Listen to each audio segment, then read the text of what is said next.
Эти кадры сняты сотрудниками Рицинского реликтового парка. 9 мая спокойствие и тишину в горах на тропе, ведущей на Альпийские луга, нарушил внезапный сход сели. Со стороны кажется, что это просто незначительный поток грязи вперемешку с водой, который движется по горным склонам. Внезапно он начинает набирать обороты. В этот момент сотрудники парка уже понимают, что здесь пострадает немало деревьев, но предотвратить или остановить природное явление невозможно. Позади меня уже последствия того, что произошло. В результате схода сели погиб молодой лес. Сейчас дорога на Альпийские луга закрыта. Альпийские луга пользуются большой популярностью в любое время года и у приезжих, и у местных жителей. Здесь расположены студенческий лагерь и погранзастава. А по дороге стоят домики для отдыха туристов. Если не принять меры сейчас, все эти объекты останутся вне зоны доступа. Сель – это стремительный поток из смеси воды, обломков, горных пород и грязи. Возникает он, по словам специалистов, во время ливней или в период таяния снегов. Кстати, осадков в этом году, особенно весной, в Абхазии было много. Сход сели в горах – обычное явление, но в таких масштабах в Национальном реликтовом парке это происходит впервые. Почему это произошло, сказать, теоретически, конечно, это возможно. Ведь есть понятие такое в геологии, как выветривание, да?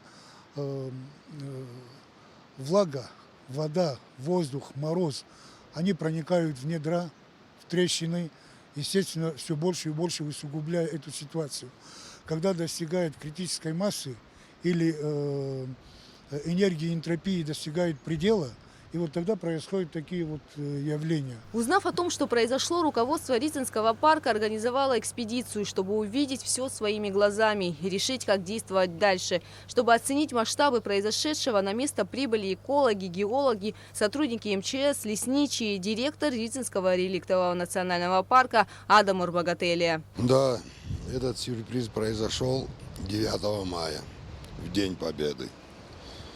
Наши дежурные инспектора доложили, что здесь произошло что-то необычное. Вы сами в этом убедились. Это на самом деле так. Это природное явление. На первое время, что в голову приходит, это человеческого фактора здесь нет. Это однозначно, точно. Но очень большие проблемы в виде расчистки. Конечно же, мы будем расчищать. Май, а по дороге на Ауатхару все еще лежит снег. Сначала мы добирались на машинах, а потом автомобили пришлось оставить и добираться пешком. На 52-м километре находится мост, который может пострадать в результате схода сели. Этот мост ведет к Альпийским лугам. В результате обвала здесь образуются заторы. Сейчас он находится в опасности и может обвалиться. Этот мост был сделан в прошлом году именно по той стороне, по правой, по которой была заложена новая стена. Вот там образовался затор. Вот сейчас вот надо будет расчищать, чтобы не смыло фактически левую сторону. По правой, да, по левой стороне уже идет полное подмывание, и он стоит под угрозой на сегодняшний день в связи с таянием снега, в связи с этим обвалом. Вот, и надежда на руководство парка, надежда на МЧС и на всех.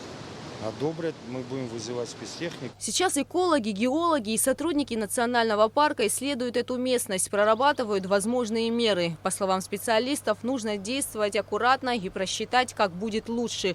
Ведь это природа, и она непредсказуема. Гугу Савардания, Тимур Гугохия, Абхазское телевидение.